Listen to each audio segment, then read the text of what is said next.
Welcome everyone, सबका स्वागत है मेरे नर्सिंग एजुकेशन चैनल में। मेंटल हेल्थ नर्सिंग की लेक्चर सीरीज हम देख रहे हैं। दोस्तों, जब भी हम मेंटल डिसऑर्डर्स को कैटेगराइज करते हैं, क्लासिफाइड करते हैं इंडियन क्लासिफिकेशन के अकॉर्डिंग, तो हमारे पास मेनली तीन कैटेगरीज होती है: साइकोटिक, न्यूरोटिक एंड अदर। जो साइकोटिक वाली कैटेगरी है उसमें और तीन चीजें आती है। एक है फंक्शनल साइकोटिक डिसऑर्डर, आपने सुना होगा स्किजोफ्रेनिया, डिप्रेशन, ओसीडी, तो वो है फंक्शनल साइकोटिक डिसऑर्डर। दूसरा है ऑर्गेनिक ब्रेन डिसऑर्डर एंड तीसरा है अफेक्टिव मूड डिसऑर्डर। तो आज हम बात करने वाले हैं ऑर्गेनिक ब्रेन डिसऑर्डर्स के बारे में। तो चलिए स्टार्ट करें। दोस्तों, ये जो ऑर्गेनिक ब्रेन डिसऑर्डर्स है उसको हम ऑर्गेनिक ब्रेन सिंड्रोम भी बोलते हैं। आपको पता होगा, सिंड्रोम ये एक कलेक्टिव टर्म है जहाँ पे हमें एक साथ बहुत सारे साइन एंड सिम्टम्स का ग्रुप देखने को मिलता है। तो group of different different sign and symptoms, it is called as syndrome. तो ऑर्गेनिक ब्रेन डिसऑर्डर्स को हम ऑर्गेनिक ब्रेन सिंड्रोम के नाम से भी जानते हैं। तो हम देखेंगे first introduction. This disorders have a demonstrable cause. मतलब जो वर्ड ऑर्गेनिक है उसका मीनिंग ही है कि ओरिजिन, किसी ना किसी चीज से ये रिलेटेड है, कुछ ना कुछ कॉज है। तो वो सब साइकाट्रिक डिसऑर्डर्स जिसका कुछ ना कुछ कॉज है, उन सबको हमने ऑर्गेनिक ब्रेन डिसऑर्डर्स के कैटेगरी में कैटेगरी में हम देखते हैं। तो this disorders have a demonstrable cause, उसको कॉज है इसीलिए हम उसको ऑर्गेनिक बोलते हैं। ठीक है। दूसरा पॉइंट है, it is associated with transient और परमानेंट ब्रेन डिसफंक्शन। मतलब हमारे ब्रेन में किसी ना किसी चीज से अगर डिसफंक्शन हो रहा है, कुछ एबनॉर्मेलिटीज आ रही है जो परमानेंट है या फिर टेम्परेरी है, ट्रांजिएंट यानी शॉर्ट पीरियड ऑफ टाइम है या फिर परमानेंट है, तो ये जो डिसीज है, ये जो डिसऑर्डर है, ये एसोसिएटेड है हमारे ब्रेन डिसफंक्शन से। थर्ड पॉइंट है, ये जो ऑर्गेनिक ब्रेन डिसऑर्डर्स है उसमें क्या क्या होता है। एक तो बिहेवियरल चेंजेस होते हैं एंड साइकोलॉजिकल चेंजेस होते हैं। बिहेवियरल चेंजेस तो आपको पता है, जब भी आपको किसी का गुस्सा आता है तो आपके बिहेवियर में चेंज हो जाता है, दैट इज बिहेवियरल चेंजेस। ठीक है। Then psychological changes, psychological, psyche means mind, मतलब रिलेटेड टू आवर माइंड, हमारे जो मेंटल प्रोसेस है, हमारे माइंड में वैरायटी ऑफ चीजें चलती है, जो भी अलग अलग प्रोसेसेस चलते हैं उसमें भी चेंजेस हो जाते हैं। तो वो हम आगे डिस्कस करेंगे। तो इंट्रोडक्शन में हमने क्या जाना कि इसको ऑर्गेनिक का नाम क्यों दिया है, क्योंकि इसका कुछ ना कुछ कॉज है। देन ये एसोसिएटेड है, रिलेटेड है किस चीज से, अगर ब्रेन डिसफंक्शन कुछ हो रहा है तो उसको हम, अगर कुछ ब्रेन डिसफंक्शन हो रहा है तो it is associated with that. Then third है कि इसमें बिहेवियरल चेंजेस होते हैं एंड साइकोलॉजिकल चेंजेस होते हैं। तो चले नेक्स्ट। दोस्तों, इंपॉर्टेंट पॉइंट है क्लासिफिकेशन। जब भी आपका वाइवा एग्जाम होता है तो आपको ये पूछा ही जाता है। तो इसमें आपको कुछ ज्यादा याद रखने की जरूरत नहीं, सिर्फ तीन चीजें हैं। जैसे कि आपको याद रखना है डिमेंशिया, आपको याद रखना है एमनेस्टिक सिंड्रोम एंड डेलिरियम, बाकी वो अपने आप आपको याद हो जाएगा। तो ये जो क्लासिफिकेशन है ऑर्गेनिक ब्रेन डिसऑर्डर का, उनको क्लासिफाइड किया है F00 से लेके F09 तक। ठीक है। फर्स्ट जो है F00, वो आपको याद रखना है डिमेंशिया, लेकिन कौन सा डिमेंशिया, डिमेंशिया इन अल्जाइमर्स डिसीज। दूसरा जो है F01, इसमें भी डिमेंशिया है लेकिन कौन सा, वैस्कुलर। तो आपका F00 हो गया डिमेंशिया इन अल्जाइमर्स डिसीज, F01 हो गया आपका वैस्कुलर डिमेंशिया। अभी F01 के बाद यहाँ पे टू नहीं आ रहा है दोस्तों, यहाँ पे आ रहा है 1F04। तो यहाँ पे F04 में आता है ऑर्गेनिक एमनेस्टिक सिंड्रोम। तो ये बड़ा वाला टर्म सुन के डरने की जरूरत नहीं, it is related to your memory only, organic amnestic syndrome. ठीक है। तो F05 जो है वो है डेलिरियम। जब आप आईसीयू में जाओगे तो आपको यहाँ से वहां तक बहुत सारे डेलिरियम के पेशेंट मिलेंगे, तो डेलिरियम आपको वैसे ही याद आ जाएगा। तो दैट इज F05। इसको हमने लिया है, F05 में हमने लिया है डेलिरियम। ओके। देन और दो चीजें हैं। जब भी मेंटल डिसऑर्डर्स होते हैं हमें, तब और भी अलग अलग भी कुछ ना कुछ मतलब सिम्टम्स होते हैं। तो F06 में है अदर मेंटल डिसऑर्डर्स, लेकिन कौन से वाले, जो होते हैं ब्रेन डैमेज की वजह से, ब्रेन डिसफंक्शन की वजह से, और या फिर कुछ फिजिकल डिसीज की वजह से। तो F06 is your other mental disorders due to brain damage and dysfunction and physical disease. ठीक है, तो नेक्स्ट जो लास्ट जो है F07 में कौन सा आता है दोस्तों? जब भी मेंटल डिसऑर्डर्स होता है तो अपनी पर्सनैलिटी चेंज हो जाती है, बिहेवियरल चेंजेस हो जाते हैं। ठीक है, ये आपको याद रखना है। तो पर्सनैलिटी एंड बिहेवियरल डिसऑर्डर्स, लेकिन कौन से वाले? वही due to brain damage, brain dysfunction and brain diseases. तो ये हो गया आपका क्लासिफिकेशन F00 से लेके F09 तक। F00 है आपका डिमेंशिया, कौन सा? अल्जाइमर्स डिसीज वाला। F01 है आपका वैस्कुलर डिमेंशिया। F04 है आपका ऑर्गेनिक एमनेस्टिक सिंड्रोम जो मेमोरी से रिलेटेड है। F05 है आपका डेलेरियम। F06 है अदर मेंटल डिसऑर्डर्स, लेकिन किस चीज की वजह से? Brain damage, brain dysfunction, physical diseases की वजह से। ठीक है, लास्ट वाला है आपका F07, जिसमें आता है आपका पर्सनैलिटी एंड बिहेवियरल डिसऑर्डर्स, लेकिन वो भी due to brain damage and dysfunction and brain diseases की वजह से। तो ये हो गया आपका important part, that is classification of organic brain disorders. ठीक है, तो नेक्स्ट हम स्टार्ट करते हैं डेलिरियम से। तो आज हम देखेंगे डेलिरियम के बारे में। तो दोस्तों डेलिरियम की जो डेफिनेशन है, delirium is an acute organic mental disorder. तो इसको एक्यूट क्यों बोलते हैं?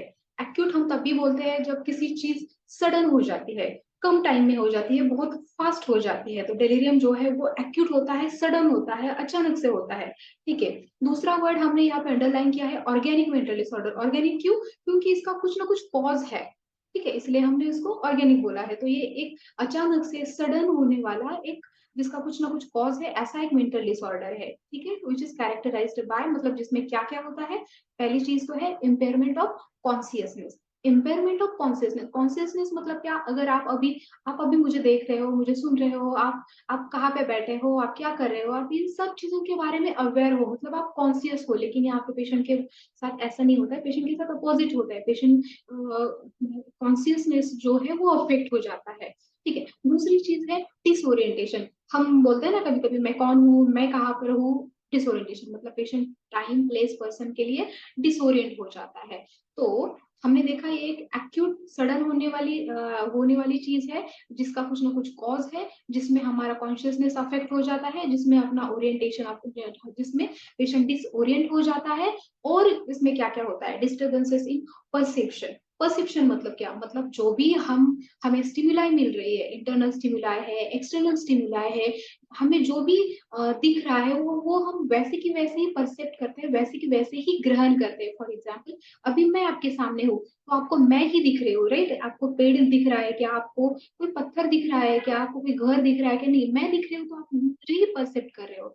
यानी कि या तो डिस्टरबेंस इन परसेप्शन। पेशेंट के साथ ऐसा नहीं होता है, पेशेंट को हेलुसिनेशंस होते हैं, इल्यूजन्स होते हैं, जो हम बाद में देखेंगे, बाद में डिस्कस करेंगे। देन देखो अभी ये सब कुछ हो रहा है, पेशेंट कॉन्सियस नहीं है, पेशेंट कहाँ है, मतलब डिसोरिएंटेड है, उसको कुछ समझ में नहीं आ रहा है, परसेप्शन भी उसका डिस्टर्ब हो गया है। तो क्या होगा?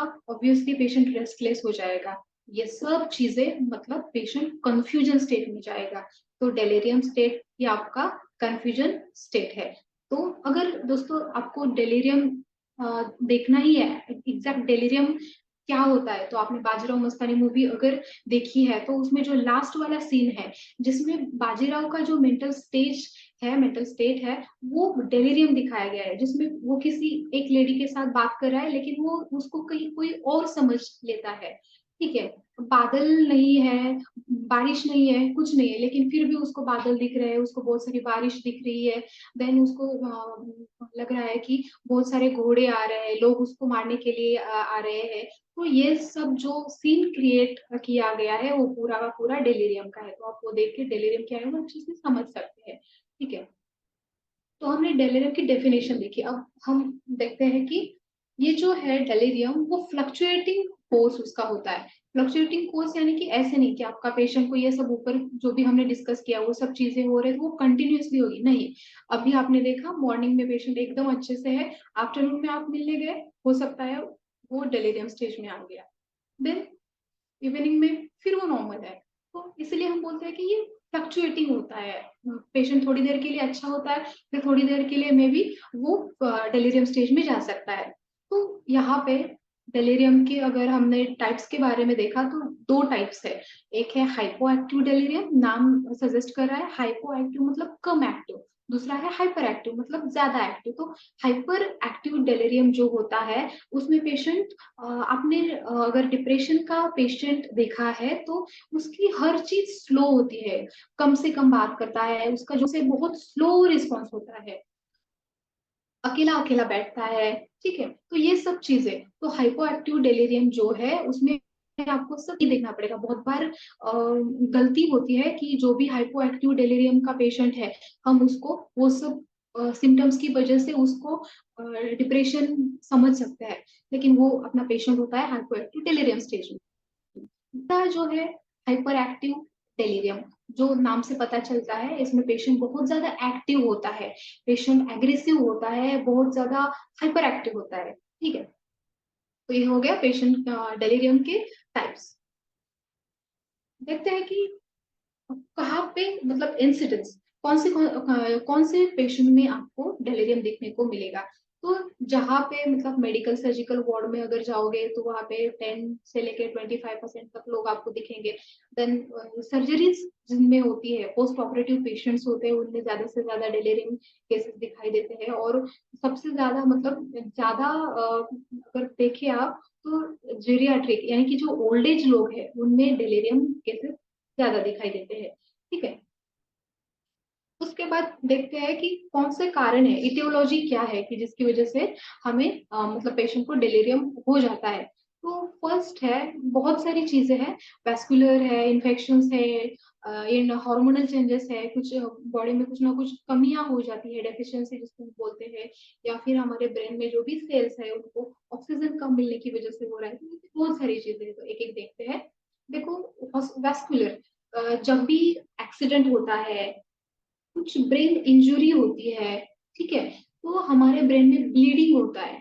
ठीक है, जिसको हम बोलते हैं आईसी ब्लीड, इंट्राक्रैनियल ब्लीड, या फिर सबड्यूरल हेमाटोमा, मतलब अगर ब्लीडिंग हो रही है जिसका कुछ क्लॉट हो गया, वो क्लॉट की वजह से वो प्रेशर क्रिएट करता है हमारे ब्रेन पर, उसको बोलते हैं हम सबड्यूरल हेमाटोमा। या फिर सब एरेक्नोइड हेमरेज, मतलब जो हमारा सब एरेक्नोइड स्पेस है उसमें ब्लीडिंग हेमरेज हो जाता है। तो ये सब चीजों की वजह से भी हो सकता है।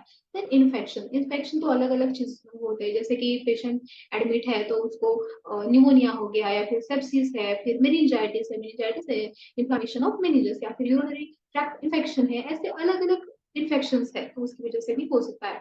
देन इंटॉक्सिकेशन, मतलब पेशेंट है जो कुछ चीजें ले रहा है जो हमारे लिए अच्छी नहीं है, लेकिन फिर भी कुछ चीजें ले रहा है, जैसे कि ड्रग्स है, कुछ मेडिसिन है, सेडेटिव मेडिसिन है, या फिर अल्कोहलिक है पेशेंट, या फिर और कुछ जो भी हार्मफुल चीजें हैं उसका वो सेवन कर रहा है, तो जिसको बोलते हैं इंटॉक्सिकेशन।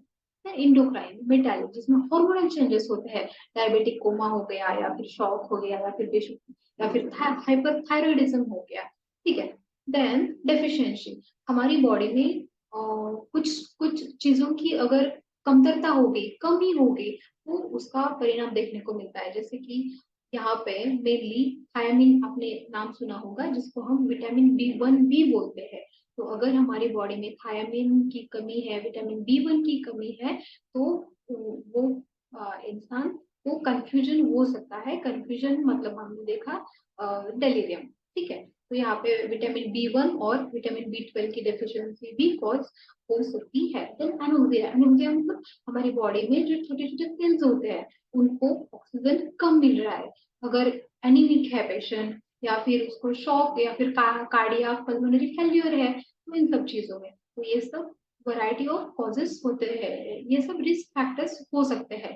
तो मेनली अगर आपने देखा तो कुछ ट्रॉमा है, हेड इंजुरी है, ठीक है, दूसरा कुछ इन्फेक्शन है, देन इलेक्ट्रोलाइट इम्बैलेंस अगर हो गया, या फिर ऑक्सीजन की कमी हो गई, ये कुछ इंपॉर्टेंट कॉजेस है।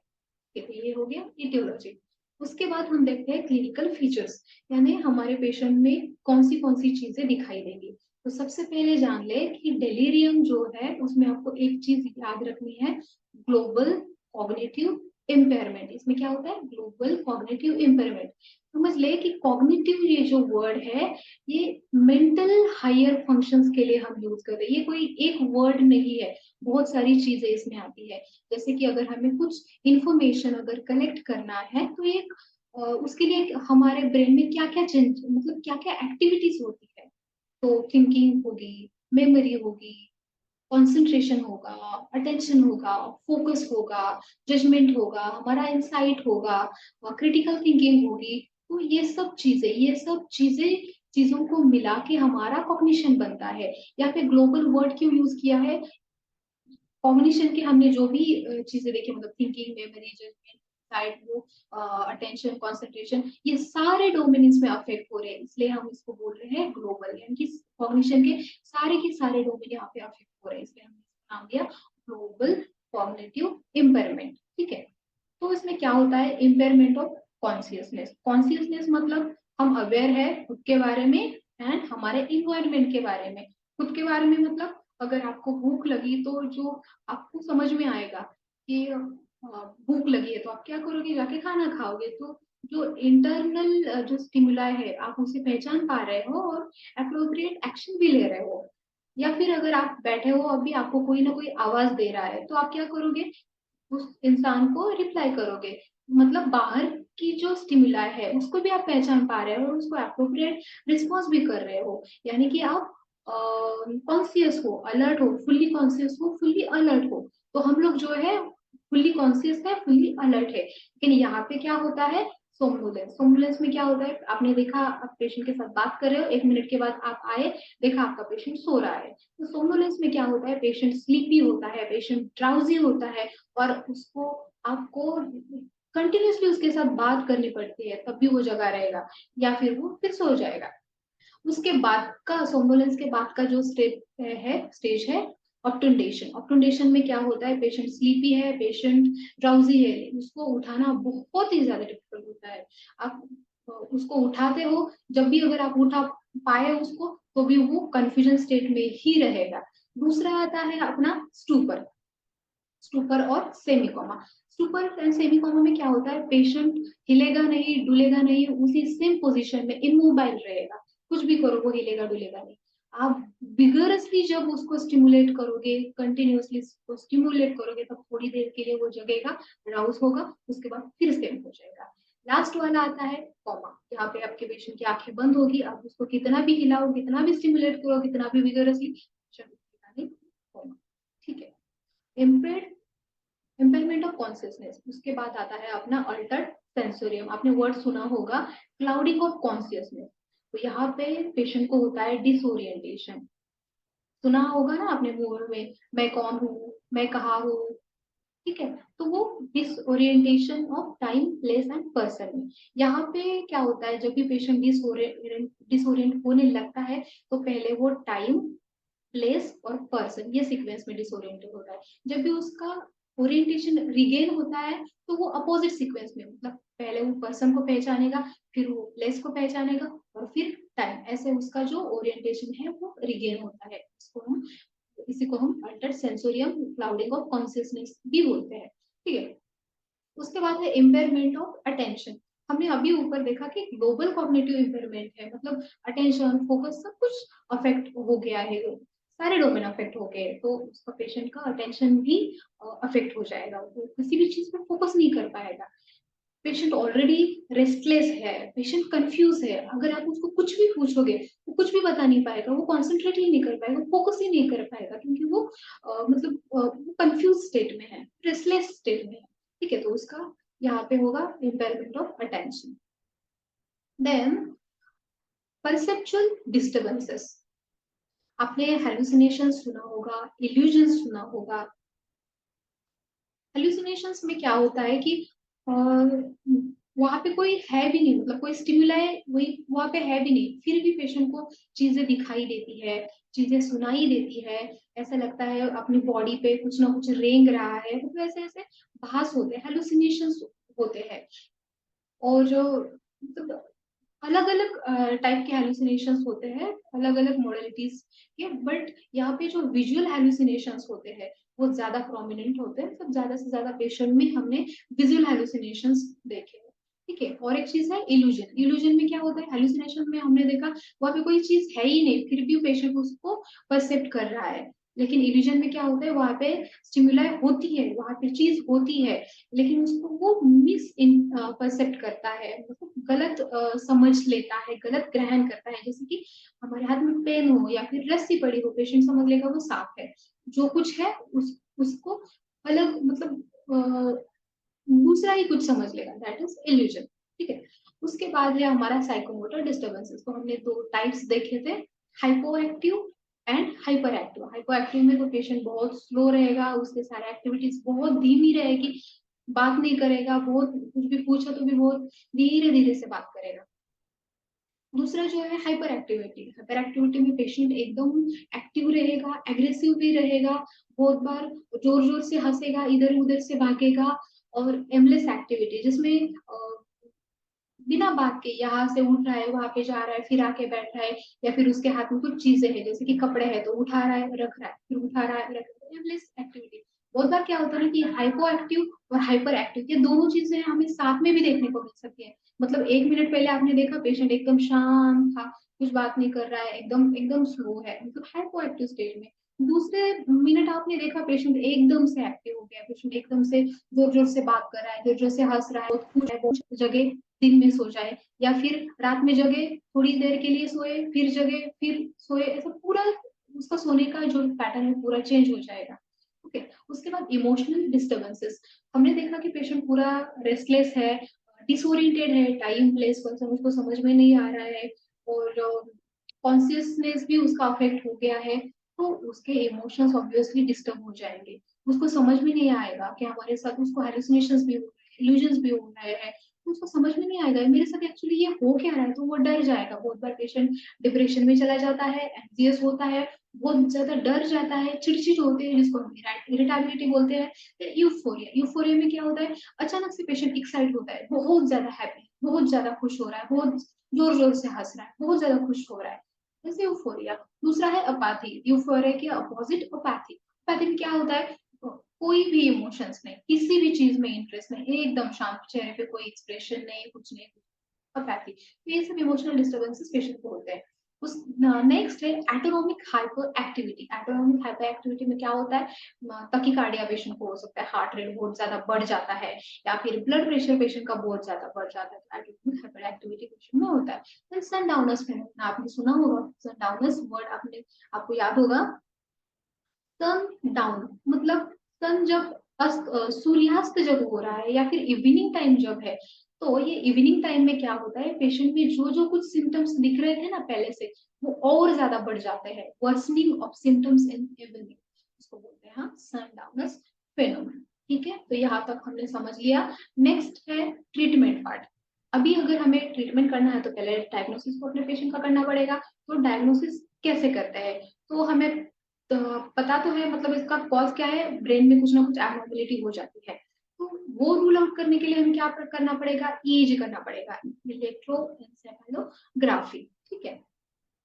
अगर ब्रेन में कुछ इंजुरी हुआ है, कुछ हेमेटोमा है, कुछ ब्लीडिंग है, या फिर और कुछ है भाई, वो सब फाइंड आउट करने के लिए हमें सीटी स्कैन के लिए पेशेंट लेना पड़ेगा, एमआरआई करना पड़ेगा, साथ में हम उसका एक्सरे भी करेंगे, तो हम फाइंड आउट कर सकते हैं कि उसको कुछ इंजुरी है या फिर उसको कुछ ट्रॉमा है या फिर अंदर कुछ ब्लीडिंग हो रहा है। ओके।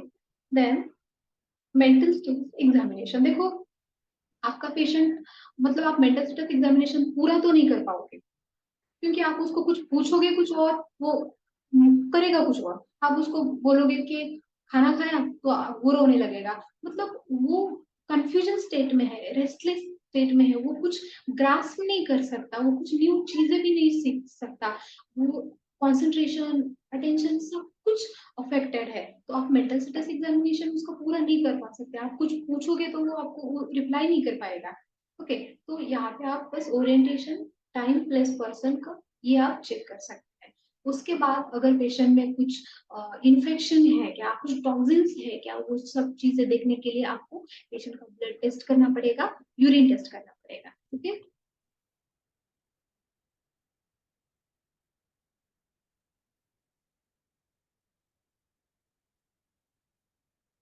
उसके बाद डायग्नोसिस तो आपने कर लिया, आपने फाइंड आउट किया कि कॉज है, जब भी आपको कॉज मिलेगा इमिडिएटली आपको कॉज ट्रीट करना है। जैसे कि सपोज आपको पेशेंट में हाइपोक्सिक आपका पेशेंट है तो आप इमिडिएटली उसको ऑक्सीजन एडमिनिस्ट्रेशन करोगे। अगर हाइपोग्लाइसेमिक पेशेंट है, ब्लड शुगर लेवल उसका कम हो गया है तो आप उसको ट्रीट करोगे। अगर पेशेंट की बॉडी में थायमिन डेफिशिएंसी है, जो भी होता है हमारे अल्कोहलिक पेशेंट होते हैं उनमें थायमिन डेफिशिएंसी दिखाई देती है, या फिर हमारी बॉडी में अगर थायमिन का एब्सॉर्प्शन कम हो रहा है, कुछ अफेक्ट हुआ है, तो भी थायमिन डेफिशिएंसी होती है। तो इन सब केसेस में हमें थायमिन पेशेंट को देना पड़ेगा। ओके, अगर आपने रूल आउट किया कि पेशेंट को कुछ ना कुछ इन्फेक्शन हुआ है, इसकी वजह से वो डिलीरियम स्टेज में है, तो आपको इमीडिएटली उसको एंटीबायोटिक स्टार्ट करने हैं। अगर पेशेंट को इलेक्ट्रोलाइट इम्बैलेंस है, डिहाइड्रेट है पेशेंट, इस केस में आप आईवी फ्लूइड स्टार्ट करेंगे, पेशेंट को इलेक्ट्रोलाइट्स प्रोवाइड करेंगे। ओके, ये सब चीजों के बाद भी अगर मतलब पेशेंट में और भी चीजें हैं, हेलुसिनेशंस है, पेशेंट सेंसोरियम उसका अफेक्ट हो गया है, या फिर उसको इल्यूजन्स हो रहे हैं, तो इस केस में आपको पेशेंट को एंटीसाइकोटिक्स बेंजोडाइजेपाइन्स देने पड़ेंगे। तो एंटीसाइकोटिक्स में आप क्या दोगे? हेलोपेरिडोल दोगे, आप कितना दोगे? 5 mg, एंड क्लोरप्रोमाजिन कितना दोगे? 50 mg, लेकिन कैसे? IM intramuscular. ठीक है, बेंजोडाइजेपाइन्स में आप क्या दोगे? डायजेपाम दोगे 10 mg, या फिर 2 mg लोराजेपाम, कैसे दोगे? IV।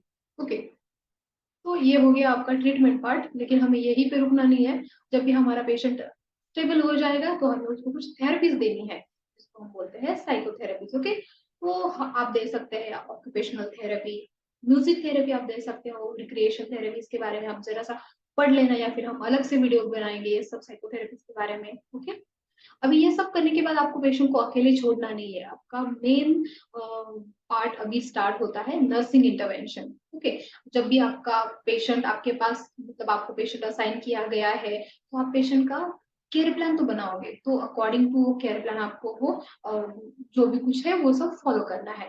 तो आपको पेशेंट को फर्स्ट चीज उसको सेफ इन्वायरमेंट प्रोवाइड करना है। सेफ इन्वायरमेंट यानी कि जहाँ पे उसको हेल्यूसिनेशंस है वो सब चीजें कम से कम हो, मतलब कम आवाज, कम नॉइज जहाँ पर है, कम लोग जहाँ पर है, कम लाइट जहाँ पर है, ऐसा इन्वायरमेंट उसको प्रोवाइड करना है। जब भी मतलब उस पेशेंट को कभी भी अकेले नहीं छोड़ना है, कोई ना कोई उसके साथ रहेगा।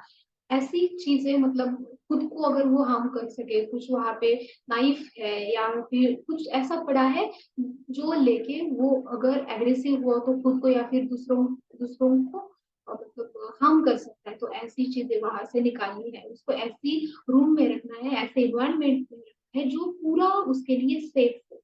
दूसरा है elevating patients fear and anxiety. जब भी पेशेंट डेलीरियम स्टेज से बाहर आएगा तो वो पूरा कंफ्यूजन, मतलब वो डरा हुआ होगा, एंजियस होगा, तो वो पेशेंट को पूरी चीज उसको समझानी है, उसको फिर से ओरिएंट करना है, मतलब वो कहाँ पर है, वो किसके साथ है, ओके वो सेफ है, उसके साथ बात करनी है, ये सब चीजें।